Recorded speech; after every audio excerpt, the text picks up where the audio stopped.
नमो भगवते वासुदेवाय नमः। श्रीमद्भागवत गीता जी का 14वां अध्याय। श्री भगवान ने कहा, फिर भी मैं ज्ञानों में श्रेष्ठ ज्ञान मैं तुमको कहता हूँ, जिसको जानने से सारे मुनि जन मोक्ष रूप परम सिद्धि को प्राप्त हुए हैं।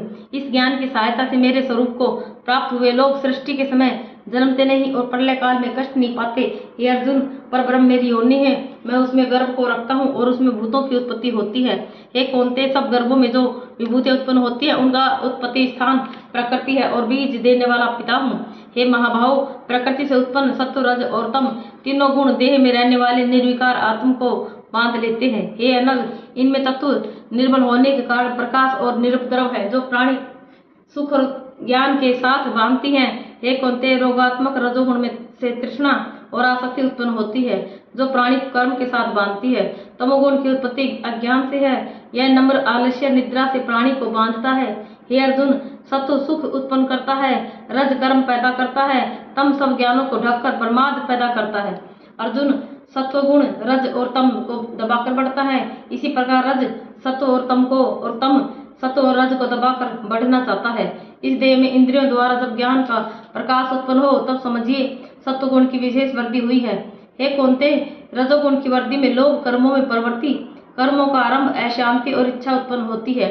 हे कुंती नंदन, तमोगुण की प्रबलता में अविवेक, अनुधम, प्रमाद और मोह ये सब होते हैं। जब देह को सत्वगुण के उदय में मृत्यु प्राप्त होती है, तो ज्ञानियों के प्रकाश में लोक को पाता है। रजोगुण के उदय से मरकर कर्मों में आसक्त मनुष्य जन्म लेता है और तमोगुण के उदय में मरा हुआ मूढ़ योनि में जन्म पाता है। सात्विक पुण्य कर्म का फल भी सात्विक कलंक रहित होता है। राजस कर्म का फल दुख और तामस कर्म का फल अज्ञान है।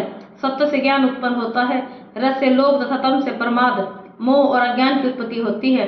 सात्विक पुरुष को उत्तम, राजस को मध्यम और अधम तामसी लोगों को नीच गति प्राप्त होती है। जो दृष्टि गुणों से अलग अर्थात निर्गुण साक्षी मात्र आत्मा को जान लेता है, वह मेरे रूप को प्राप्त होता है।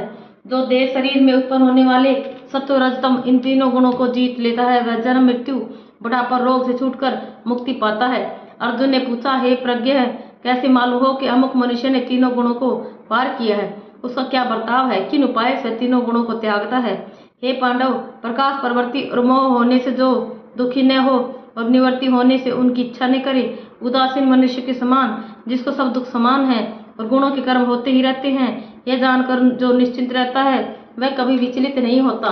जिसको सुख और दुख, मिट्टी, पत्थर और स्वर्ण, प्रिय और अप्रिय, निंदा और स्तुति समान है, जो धीर है, जिसने सभी बखेड़े छोड़ दी हैं, उसे गुणातीत कहते हैं। जो अनन्य भक्ति से मुझे पूजता है, वह तीनों गुणों को जीतकर ब्रह्म भाव को पाता है, क्योंकि ब्रह्म का और विकार रहित मोक्ष का और सनातन धर्म का और अखंड सुख का भंडार मैं ही हूँ। इति श्रीमद्भागवत गीता सुपनिषत्सु ब्रह्म विद्या योग शास्त्रे श्री कृष्ण अर्जुन संवादे विभाग गुणयंत्र योगो नाम 14वां अध्याय समाप्तः। 14वें अध्याय का महात्म्य। श्री नारायण जी बोले, हे लक्ष्मी, संकलदीप का राजा एक दिन शिकार खेलने को चला और भी राजा शिकार खेलने साथ चले।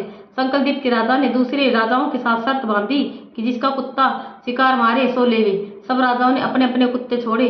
तब एक सुस्या निकला, उसके पीछे कुत्ते दौड़े। सुस्या दूर निकल गए और कुत्ते पीछे रहे। संकलदीप राजा के कुत्ते ने सुस्या को पकड़ा और लोगों ने शोर किया तो कुत्ता दुचित्ता हो गया। सुस्या फिर भागा। कुत्ते के दांत सुस्या को लगे थे। रुधिर टपकता जाए, सुस्या भागा जाए, कुत्ते पीछे रह गए। भागते भागते वन में एक कच्चा तालाब पानी से भरा था, वहां साधु रहता था। उस तालाब में सुस्या जा गिरा और पीछे से वह कुत्ता भी जा गिरा। इतने में राजा भी घोड़ा दौड़ाकर वहां पहुंचा। देखा कि दोनों तालाब में मरे पड़े हैं और देवदेही पाकर बैकुंठ को चले हैं। राजा को देखकर उन्होंने कहा, हे राजन, तू धन्य है, तेरे प्रताप से हमने देवदेही पाई है। राजा ने पूछा, यह कैसे? तब उन दोनों ने कहा, हम नहीं जानते, इस जल के छूने से हमें देवदेही मिली है। राजा ने कहा, मेरे धन्य भाग, जो तुम्हारा उद्धार हुआ है। इतना कहे वह बैकुंठ को गए। राजा ने नमस्कार करके पूछा, हे संत जी, वार्ता कहो, यह कौतुक आश्चर्य क्या देखा? सुस्या और कुत्ते दोनों इस जल से स्पर्श करने से उद्धार हो गया। यह जल कैसा है? उस संत ने कहा, हे राजन, मेरा गुरु यहाँ रहता था, नित्य स्नान कर गीता के 14वें अध्याय का पाठ किया करता था। मैं भी यहाँ स्नान करके गीता का पाठ करता हूँ। राजा ने कहा, धन्य है जो आपके प्रताप से ऐसी योनियों का उद्धार हुआ है। मेरे धन्य भाग है जो आपका दर्शन हुआ है। श्री नारायण जी ने कहा, हे लक्ष्मी, 14वें अध्याय का महात्म्य मैंने तुमको कहा है। ओम नमो भगवते वासुदेवाय।